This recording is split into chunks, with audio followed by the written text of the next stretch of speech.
ఈ ఆలయంలో ముడుపు కట్టి ధర్మబద్ధమైన కోరికలు కోరితే కంపల్సరిగా నెరవేరుతుంది. ఈ టెంపుల్ ఎక్కడో చెప్తాను, రీల్ ని సేవ్ చేసుకోండి. ఈ టెంపుల్ ఎక్కడో కాదు, భద్రాచలం టెంపుల్ నుంచి వాకబుల్ డిస్టెన్స్ లో ఒక 300 మీటర్స్ లోనే ఈ టెంపుల్ అయితే ఉంటుంది. ఈ టెంపుల్ నేమ్ వచ్చేసి గోవింద కల్పవృక్ష నరసింహ శాలిగ్రామ ఆశ్రమం. మన కోరికను బట్టి ముడుపు ఇస్తారు, అలాగే మనం ఎన్ని ప్రదక్షిణాలు చేయాలో కూడా చెప్తారు. ముడుపు తీసుకున్న తర్వాత మనం దీపం పెట్టి సంకల్పం చేసిన తర్వాతే మన ప్రదక్షిణాలు అయితే స్టార్ట్ చేయాలి.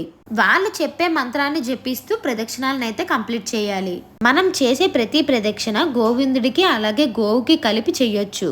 పిల్లలు లేని వారు ఈ టెంపుల్ కి వస్తే పూజ చేసి గరుడ ప్రసాదాన్ని ఇస్తారు. అప్పుల బాధలున్నా, ఆరోగ్య సమస్యలున్నా, బిజినెస్ రిలేటెడ్ ప్రాబ్లమ్స్ ఉన్నా, మనం ఎవరికైనా డబ్బు ఇచ్చి వాళ్ళు మనకి ఇవ్వకపోయినా, ఎటువంటి బాధలున్నా ఇక్కడికి వచ్చి ఒక ముడుపు కడితే చాలు, ఆ కోరికలన్నీ నెరవేరుతాయని భక్తుల నమ్మకం. ముడుపు కట్టిన తర్వాత మనకి ప్రసాదాన్ని అయితే ఇస్తారు. మీరు భద్రాచలం వెళ్ళినట్టయితే శ్రీ లక్ష్మీ నరసింహ స్వామి టెంపుల్ ని అయితే తప్పకుండా విజిట్ చేయండి. బాయ్.